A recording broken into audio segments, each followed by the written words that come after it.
Kisah pemuda kaya, anak bos besar, pemilik 73 perusahaan, yang menjadi cleaning service. Episode 474. Pagi yang datang, bos besar pun pulang. Kondisinya sudah baikan. Begitu pula dengan Kenshin, yang mengikuti ayahnya. Sedangkan Kaori sendiri, berada di rumahnya, bersama ayah dan mamanya. Kemudian mamanya Kaori bertanya, "Aduh putri mama habis gini punya anak ya? Mama nggak sabar ingin melihatnya. Ingin cepat-cepat menggendongnya. Emang udah berapa bulan ini Kaori? Kok kamu nggak kelihatan seperti hamil? Padahal baru kemarin mualnya. Kamu pun baru seminggu. Minta ini dan itu." Kaori menjawabnya, "Ini udah 3 bulan ma. Kata dokter tadi juga begitu. Kaori mualnya udah lama. Cuman nggak cerita, nggak bilang ke mama." Dan mamanya berkata, "Ya udah kalau gitu. Mama malah senang menunggu cucu mama. Nanti nggak lama-lama." Kaori terlihat masih langsing. Perutnya belum terlihat besar. Mungkin karena postur tubuhnya, yang bawaannya begitu. Dan tak lama kemudian, ada di lain tempat, Magdalia dan Kalia bertemu. Mereka kemarin sudah janjian. Magdalia langsung menyapa, "Hei Kalia, kamu makin cantik aja Kalia." Kalia pun menjawabnya, "Kamu juga cantik Magdalia. Kapan nih aku dikenalin calonnya? Katanya kamu akan menikah." Magdalia membalasnya, "Oh itu entar aja ceritanya. Oh ya sekarang kita mampir di kafe itu. Kita ngomong-ngomong sebentar. Aku ingin banyak bertanya ke kamu." Kalia pun mengiyakan. Lalu mereka hendak masuk ke dalam, ke tempat kafe yang dituju, yang hanya satu-satunya, berada di jalan itu, yang begitu nampak modern. Ketika itu Kalia dan Magdalia, masing-masing memakai mobil mewahnya.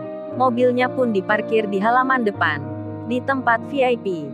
Ketika itu, mereka juga melihat, ada mobil mewah yang lainnya, yang bermerek Ferrari, berhenti pula di sini. Magdalia dan Kalia sedikit bertanya, "Milik siapa ya mobil ini? Kok ada mobil Ferrari?" Kemudian tak menunggu lama, Magdalia dan Kalia masuk ke tempat kafenya. Saat berada di dalam, mereka berdua pun melihat orang. Ada 2 perempuan, yang berpenampilan menarik, pakaiannya seperti orang kaya. Magdalia dan Kalia melewati. Mereka tak mengenalnya. Rupanya yang dilihat itu adalah Larissa dan Meta, yang di hari ini, di waktu pagi ini, mereka juga sama, akan melihat lahan desa, yang akan dikerjakan. Sedangkan Tuan Sasaki ayahnya, belum terlihat datang ke situ. Dan tak lama kemudian, saat mereka duduk di kursinya, sambil menikmati makanan pesanan, serta minuman yang dibuatkan, Magdalia dan Kalia, serta Larissa dan Meta, melihat televisi yang dinyalakan. Yang berada di depannya, terlihat seorang wartawan, lagi menyiarkan berita semalam. Rupanya itu sebuah rekaman, yang ditayangkan di pagi ini. Larissa dan Meta melihatnya, duduk di kursi sambil minum kopinya. Begitu pula Kalia dan Magdalia, yang melihatnya juga. Saat itu tengah malam, di jam 1 yang begitu gelapnya, nampak wartawan itu menghentikan seseorang. "Mas tunggu-tunggu, ini saya mau tanya." Terlihat Iwan dihentikan, sedang membawa barang. Begitu pula Kenshin di belakangnya, yang memikul kardus di pundaknya. Kenshin terlihat samar-samar oleh kamera, karena berada di kegelapan. Lalu wartawan itu bilang, Mas gimana keadaannya para korban? Apa mereka sudah mendapat selimut dan makanan?" Iwan pun menjawabnya, "Sudah mbak, kami ini sekarang telah berusaha untuk memberikan ke orang-orangnya. Jadi mohon maaf kami tak bisa lama. Saya harus segera jalan." Wartawan itu mengiyakan. Iwan pun berkata, "Ayo bro kita lanjutkan." Seketika itu juga, Larissa dan Meta, Magdalia dan Kalia, melihat Iwan yang diwawancara. Di waktu malam-malam, di daerah tempat bencana, mereka pun jadi terkaget. 4 orang perempuan itu tak percaya melihatnya dengan terkejutnya, apalagi nampak pula Kenshin di belakangnya. Larissa pun sampai berdiri, mendekat ke layar TV, ingin mengulangi lagi, melihatnya kembali. Magdalia memperhatikan, begitu pula Kalia. Mereka jadi bertanya, ada apa memangnya? Kenapa wanita itu ke situ? Kemudian Larissa langsung bilang, pada Meta temannya, "Hei Meta, apa kamu lihat sendiri tadi? Bukankah itu Iwan, cowok desa yang kemarin, yang kita ada di tempatnya? Dan apa kamu melihat juga, kalau di belakangnya ada mas itu, yang bernama Kenshin? Kok dia ada di sana?" Membantu korban bencana. Apa aku salah menerka? Meta pun menjawabnya. Iya Larissa, aku tadi juga melihatnya. Meski ada di belakang. Aku yakin itu tadi Mas Kenshin. Larissa dan Meta menyebut nama Kenshin. Magdalia dan Kalia mendengarnya. Tentu saja mereka terkejut jadinya. Dua wanita yang berpenampilan menarik. Kok bisa sama-sama mengenal Kenshin? Magdalia dan Kalia tentu saja jadi bertanya, memangnya siapa mereka ini? Dalam hati masing-masing bicara. Penasaran dibuatnya. Sementara itu, Kenshin sendiri masih bisa menyempatkan untuk menepati janji. Apalagi ini hal yang penting, yang menyangkut banyak orang, tentang pembangunan masa depan. Ayahnya pun berkata, Ken cepat kamu berangkat, melihat lahan dan membuat rencana. Ayah ini sudah tak mengapa. Dan ingat pembangunannya nanti, harus dibuat tahan gempa. Biar kalau ada bencana, bangunan itu masih berdiri. Kenshin pun mengerti, ayahnya itu mengingatkan. Dan kini, Kenshin bersama pegawai ayahnya, lagi dalam perjalanan, menuju ke lokasi desa, tempat yang akan dibangunnya. Kemudian Larissa pun duduk kembali.